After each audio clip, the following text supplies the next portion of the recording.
네, 여러분 안녕하세요. 가을바람입니다. 오늘은 전체적으로 아이온큐와 경쟁사의 주가뿐만 아니라 숫자적인 종합 비교 분석도 진행을 하고요. 최근 한국인 지분 변동은 어떻게 되고 있고 저는 어떻게 생각하는지 또 말씀을 드릴 건데, 최근에 아이온큐 주가가 굉장히 좋은 흐름을 보여주고 있습니다. 그래서 제가 근래에 말씀드렸던 것 같이 긴 지루한 하락과 횡보 후에 강력한 상승세가 나오고 있는데, 어떤 흐름으로 가고 있고 경쟁사들과 비교했을 때는 어느 포지션에 있는지, 왜 주가가 올랐는지 같이 살펴보도록 하겠습니다. 중요하니까 끝까지 같이 봐주시면 투자에 도움이 되실 거라고 생각을 합니다. 자, 우선 금일 미 증시는 모두 상승 마감을 했죠. 뭐 여러 가지 이유가 있는데, 뭐 엔비디아가 강세를 보이기도 했고, 현재 월가에서 이 증시 낙관론이 굉장히 힘을 받고 있습니다. 그래서 이런 기대 심리가 반영이 되면서 이 4대 주요 지수들이 모두 상승 마감을 했고요. 증시 변동성을 나타내는 빅스 지수 역시 소폭 하락하면서 좋은 모습을 보여줬습니다. 자, 근데 중소형주는 0.65%면 오른 애들도 있고 떨어진 애들도 있다. 왜 이렇게 혼재돼 있다라고 볼 수 있는데,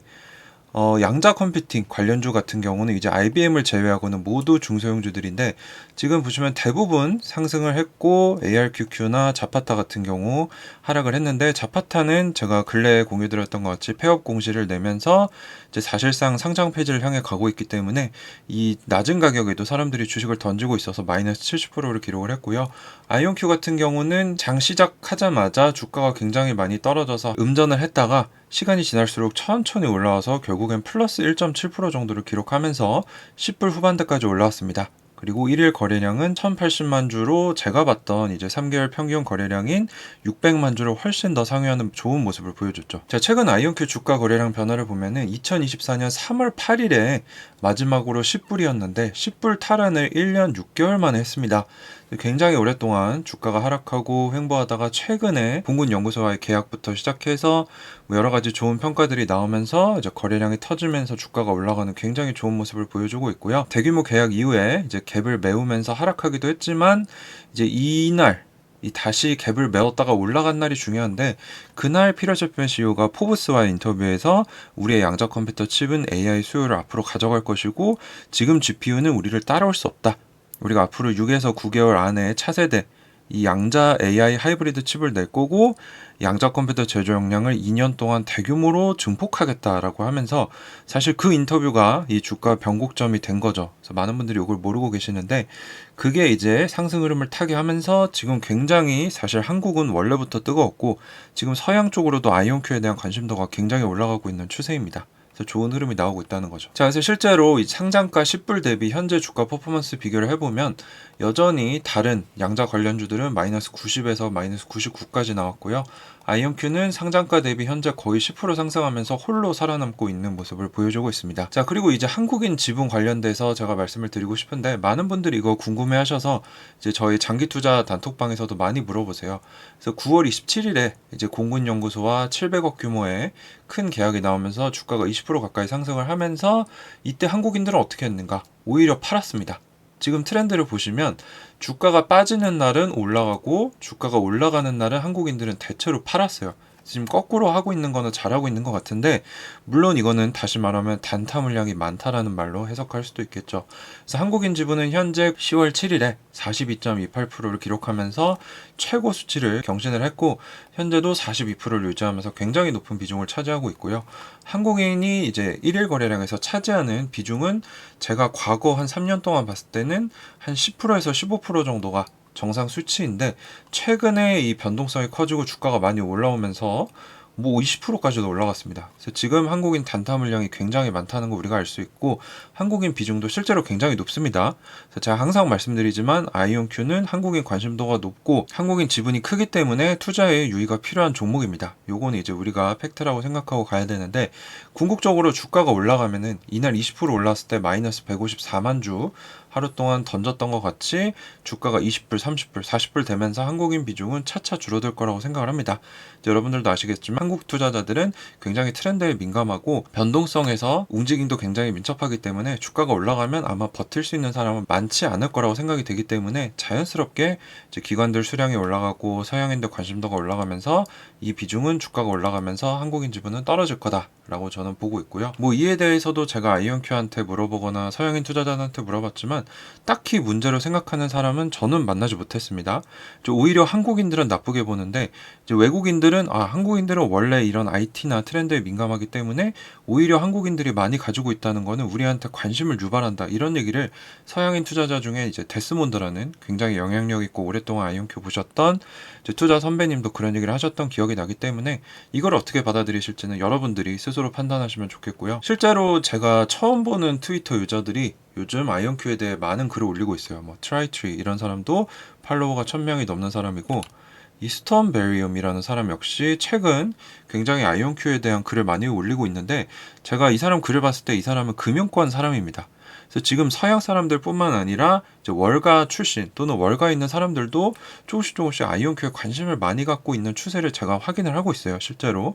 그래서 앞으로는 서양인들 기관 비중이 올라가면서 한국인 비중이 떨어지고 주가가 올라가지 않을까, 그렇게 좀 예상을 해보고 있는데 어떻게 될지는 앞으로 같이 지켜보시면 좋겠습니다. 자, 그리고 최근에 이 글로벌 이코노믹이라는 미디어의 이태준 기자님께서 벨리대학 아이온큐는 저평가 성장주의고 모아란 모델이라는 곳에서 44점을 받았다라는 기사를 최근 10월 13일에 내주셨습니다. 이 벨리데아라는 투자 전략 전문 업체인데, 쉽게 말해서 이제 월가의 전설적인 투자 구루들의 그들이 주식을 고르는 방식을 따라하는 시스템을 통해 이 주식들의 점수를 매겨주는 곳인데요. 여러 개의 투자 전략 모델 중에 이 PBR, 이 자산 가치 대비 주가가 얼마냐, 뭐 이런 모델이 있나 봐요. 이거를 적용했을 때 아이온큐가 굉장히 좋은 점수를 받았다고 합니다. 그래서 가능성이 높으면서도 저평가된 주식을 선호를 하는데 44점이다. 근데 44점이 사실 높은 건 아닙니다. 보면은 80점 이상이면은 투자 매력도가 높고 90점 이상이면 매우 높다라고 보는데, 44점이면은 그나마 지금 여러 주식들 중에 얘가 그나마 낫다, 뭐 이 정도로 평가를 하는 것 같고요. 지금 PBR이 나쁘지 않다라고 보는 거죠. 자산 가치 대비 시가총액이. 하지만 아직은 수익성이 낮죠. 당연히 적자이고 R&D를 많이 하고 있기 때문에 적자 폭은 뭐 지금 최근 들어서 조금 줄어들고 있지만 여전히 큰 숫자이고, 실제로 현금으로 버틸 수 있는 기간도 2, 3년밖에 되지 않습니다. 그래서 자산 수익률, 영업활동, 현금 흐름 등 수익성 지표에서 낮은 점수를 받았지만 자산 대비 연구개발 비중이 높다는 점은 긍정적이다. 그래서 양자 컴퓨팅 기술에 적극적으로 투자하고 있지만 아직은 수익을 내지 못하고 있다. 그래서 우리가 알아야 되는 장점, 단점을 잘 설명을 해주는 것 같고요. 그래서 아직 초기 단계의 기업으로 미래의 성장성에 대한 기대감이 주가에 반영돼 있다라고 평가를 했습니다.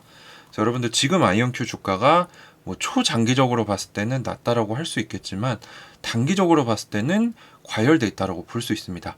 뭐 뒤에서도 살펴보겠지만 어쨌거나 장기적인 관점에서 투자할 경우에는 높은 수익을 기대할 수 있는 종목이지만 투자 리스크는 높다. 그래서 이거를 충분히 고려해야 한다.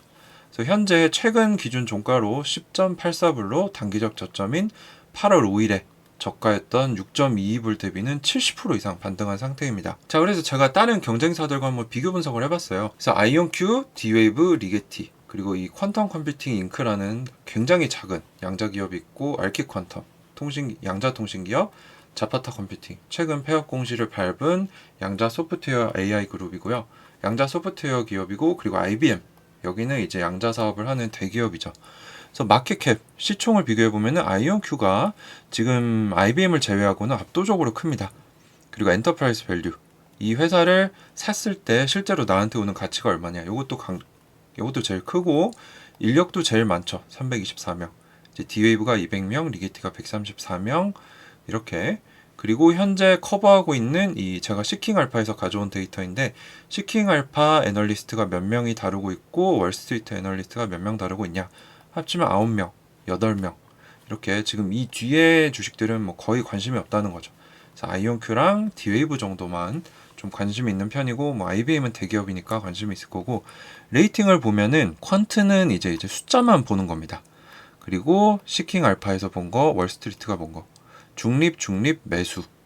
네, 이 D-Wave 같은 경우는 매도, 매우 매수 추천. 그래서 이런 등급을 받고 있다는 걸 우리가 살펴볼 수 있고요. 이 퀀트적으로 봤을 때 이 요인들을 여러 개로 나눌 수 있는데, 밸류에이션, 지금 얼마나 비싸냐, 성장성, 수익성, 주가 모멘텀, 그리고 이 EPS나 실적을 개선했을 때 얼마나 좋게 냈고 얼마나 안 좋게 바꿨는지 보면은 아이온큐는 수익성만 지금 적자폭이 크기 때문에 F를 받았고, 나머지는 다 준수한 점수를 받았고요.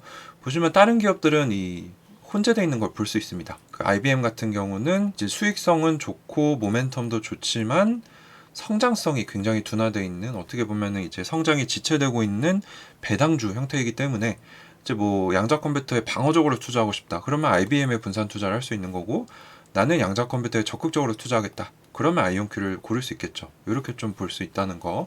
어쨌거나 아이온큐의 퀀트 레이팅도 굉장히 좋다는 걸 볼 수 있고요. 밸류에이션을 먼저 보면요. 이게 이제 이 양자 주식이 비싼가 싼가를 볼 수 있는 건데, 지금 퍼 같은 경우는 시가총액 대비 이 순이익 대비 시가총액이 몇 배인가인데, 물론 지금 IBM을 제외하고는 모두 적자이기 때문에 크게 의미는 없지만, 지금 우리가 앞에서 아이온큐를 좋게 평가했던 그룹은 PBR을 봤다라고 말씀드렸죠. 그래서 순 청산 가치 대비 시가총액이 몇 배인가? 지금 아이온큐가 한 5배 정도 되고요. 리게티가 1.2배, 이 ARQQ는 1.8배 정도로 섹터에서는 아이온큐가 높긴 한데, 이제 유망하다고 평가되는 성장주 중에서는 아이온큐가 좀 낮은 편이다, 이렇게 평가를 하고 있고, 이 매출 대비, 연 매출 대비 시가총액은 지금 아이온큐가 70배를 넘어섰습니다. D-Wave는 15배, 리게티는 한 10배 정도 되고, 네, IBM은 한 3배 정도밖에 안 되죠. 그래서 지금 아이온큐 주가가 과열 단계인 거를 우리가 알 수 있습니다. 그래서 아이온큐 주가, 물론 초장기적으로 이 회사가 엄청나게 커질 거다라고 본다면 지금 주가가 싸다고 생각할 수도 있지만, 단기적으로 이 매출 대비 시가총액만 봤을 때는 70배는 결코 적은 숫자가 아닙니다. 지금 엔비디아가 굉장히 주목받으면서 거품이 끼고 있다라고 하는데, 엔비디아의 PSR, 매출 대비 시가총액이 한 35배 정도 되고요. 지금 과열됐다라고 얘기가 많이 나오는 팔란티어가 한 45배 정도 됩니다. 근데 아이온큐는 70배라는 거는 이미 굉장한 기대감이 반영이 돼서 주가가 싸지 않다라는 걸 우리가 알아야 된다는 거죠. 그래서 이런 리스크들도 여러분들이 충분히 고려하고 투자를 하셔야 됩니다. 자, 그리고 성장성 같은 경우 이제 작년 대비 매출이 아이온큐는 90% 성장했고, D-Wave는 37%, 리게티는 마이너스죠. IBM은 3% 정도. 그래서 지금 뭐 매출 성장은 아이온큐가 압도적이고요. 뭐 3년 동안 성장했던 이 연평균 성장률도 400%가 넘습니다. 그래서 이런 면들을 봤을 때 아이온큐가 주가가 비싼 이유가 있다는 거죠. 그만큼 성장을 잘하고 있고 기대감을 받고 있기 때문에 예상 매출도 현재 매출과 비교를 해보면 95% 정도 성장할 것으로 기대를 받고 있다. 자, 그럼 수익성은 어떤가? Gross Profit Margin 같은 경우는 총 이익률이죠. 그래서 제조 비용을 제외하고 얼마나 돈이 남는가? 지금 이 Gross Profit Margin 같은 경우는 아이온큐, 리게티, D-Wave, 뭐 IBM까지 50%에서 60%대로 이거는 비슷한 것 같은데, 뒤에 보시면 ARQQ나 자파타는 또 QUBT는 후발주자인 걸 우리가 알 수 있는 거죠. 자, 그리고 오너십, 이것도 중요한데 지금 주식을 누가 갖고 있냐? 아이온큐 같은 경우는 내부자가 한 9% 정도 가지고 있고요. 현재까지 이 기관이 가지고 있는 비중이 한 35% 정도 되고, D-Wave는 46%, 리게티는 33%, IBM은 62%. 근데 지금 QUBT나 ARQQ, 자파타 같은 경우는 기관 비중이 10%대 또는 그 밑에죠. 이 얘기는 뭐냐?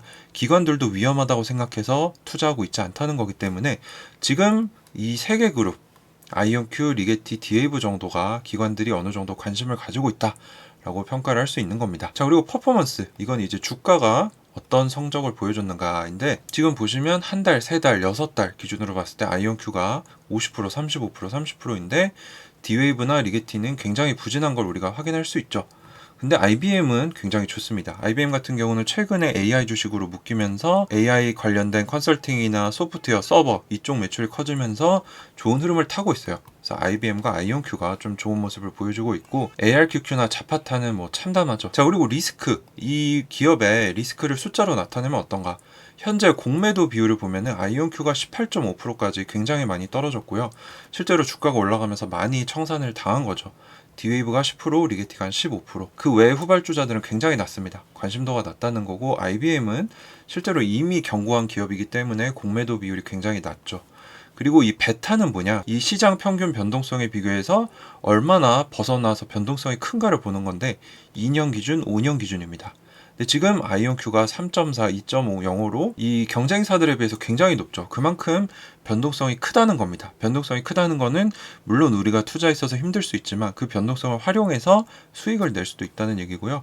알트맨 G 스코어 같은 경우는 재무 건전성과 파산 가능성을 평가해서 높을수록 좋은 점수인데, 지금 보시면 경쟁사들은 다 0 또는 마이너스인데 아이온큐가 25.4로 굉장히 재무적으로 건전하고 파산 가능성이 낮다라는 좋은 점을 우리가 볼 수 있다는 겁니다. 그래서 리스크적으로 봤을 때는 아이온큐가 변동성이 제일 크지만 그만큼 견고하게 잘하고 있다 라고 사람들이 보고 있다는 거.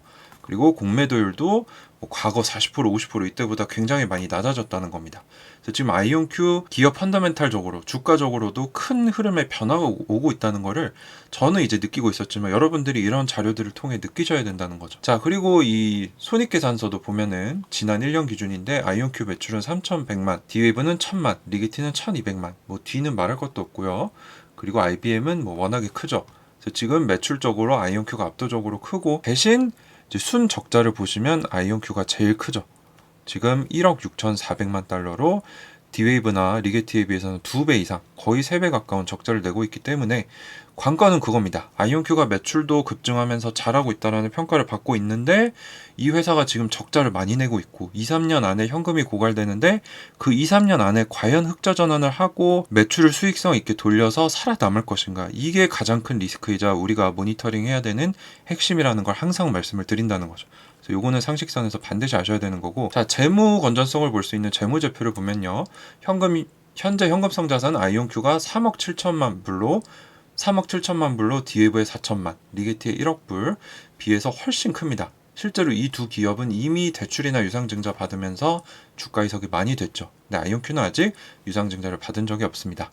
그래서 이런 것들 봤을 때 또 커런트 레이시오, 단기적으로 갚아야 되는 부채 대비 단기적으로 유동화할 수 있는 자산이 몇 배인가, 숫자가 클수록 재무 건전성이 좋은 건데 아이온큐는 13배, D웨이브는 1.1배, 리게티는 4.3배로 재무 건전성도 아이온큐가 굉장히 좋고요. 주당 순자산 가치, 이것도 높을수록 좋은 건데 2.17, 얘는 마이너스, 얘는 0.7로 뭐 어떤 면으로 봐도 이제 아이온큐, D웨이브, 리게티 그리고 그 외에 상장된 주식들 중에서는 아이온큐가 압도적으로 앞서고 있다라고 볼 수 있습니다.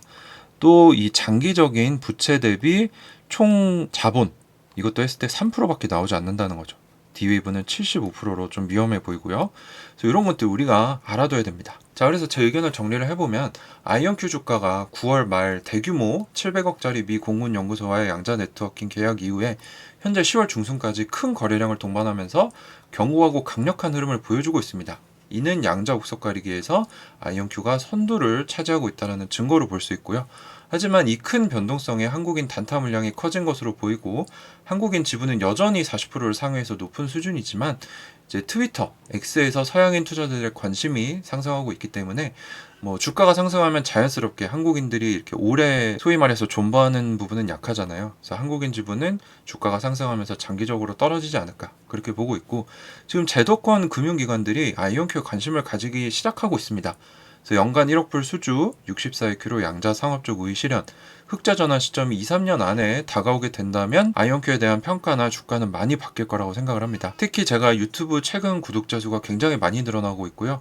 이제 장기주주 단톡방에서도 많은 분들이 뭐 10배, 100배 가지 않겠냐 이런 얘기들 나오는 거 보면은 조금 저는 사실 씁쓸한 마음이 많이 듭니다. 제가 주가가 부진하던 6불, 7불 때 지금 주가 나쁘지 않다, 저는 좋게 본다라고 말할 때는 관심이 별로 없다가 오르고 나서야 사람들이 지금 사야 되나요? 이런 거 물어본다는 걸 보면은 왜 대중들이 주식 투자에서 이럴 수밖에 없는가? 그런 부분이 굉장히 아쉽게 느껴집니다. 그래서 투자 심리와 가격이 부진하지만 유망한 자산들을 우리가 찾아내서 남들과 거꾸로 남들이 공포에 질려서 던질 때 우리가 살 수 있어야 큰 투자 수익을 낼 수 있는데, 최근에 아이온큐가 좀 뜨니까 아이온큐를 다루고 있는 유튜브 채널들이 많아지고 있고, 그렇지만 제가 드리고 싶은 조언은 대중을 따라가면서 뭐 부진할 땐 안 다루다가 좋아지니까 조회수 나올 것 같아서 갑자기 다루는 이런 사람들도 적지 않거든요. 그런 유튜브는 보시면 크게 도움이 안 될 겁니다. 그래서 실제로 제가 사용하는 기준, 또 제 주변의 인플루언서들이 사용하는 기준은 자신의 자산에 큰 비중을 넣었는지, 이거를 입증할 수 있는가, 이게 진정성의 척도입니다. 그럼 이 사람이 최소한 거짓말을 안 하고 있구나라고 우리가 판단을 할 수 있다는 거죠. 그리고 부진했었을 때도 이 기업을 깊고 넓게 꾸준히 다뤘는지, 이 두 가지 기준을 가지고 여러분이 내가 어떤 유튜버 정보를 참고할 것인가 판단을 해보시면은 최소한 실패는 하지 않으실 거다 라고 조심스럽게 조언을 드리는데요. 어쨌거나 유튜버 얘기는 참고만 하시고 제 얘기도 참고만 하시고 직접 확인하고 직접 공부하는 것은 필수입니다. 최근에 자파타가 폐업하는 걸 보면서 우리가 내가 제대로 알아야 내 자산을 지킬 수 있다. 아무도 내 자산을 지켜주지 않습니다. 스스로 공부하시고 스스로 지키셔야 한다는 거를 우리가 교훈으로 삼을 수 있었던 계기가 아니었나. 자, 그래서 오늘 아이온큐 주가가 약진하고 있는데 왜 약진하고 있고, 경쟁사들과 비교 분석을 했을 때 아이온큐가 치고 나가고 있고, 여기에 대한 관심, 기관들 뿐만 아니라 서양인들의 관심도 늘어나고 있다. 이런 것들 제가 데이터를 기반으로 설명을 드렸는데 많은 분들이 이것들을 파악을 하시고 염두하시고 또 아이온큐 주가가 싸지 않다는 거 제가 말씀을 드렸고 한국인 비중이 높다는 것도 말씀을 드렸기 때문에 이런 것들 종합적으로 고려해 보시고 현명하게 리스크 관리하시면서 투자하시면 좋겠습니다. 네, 오늘 영상도 도움이 되셨다면 구독과 좋아요 또 제 멤버십 관심 있는 분들은 영상 상세 설명 보시고 가입해 주시면 제 활동에 많은 도움이 됩니다. 감사합니다. 가을바람이었습니다.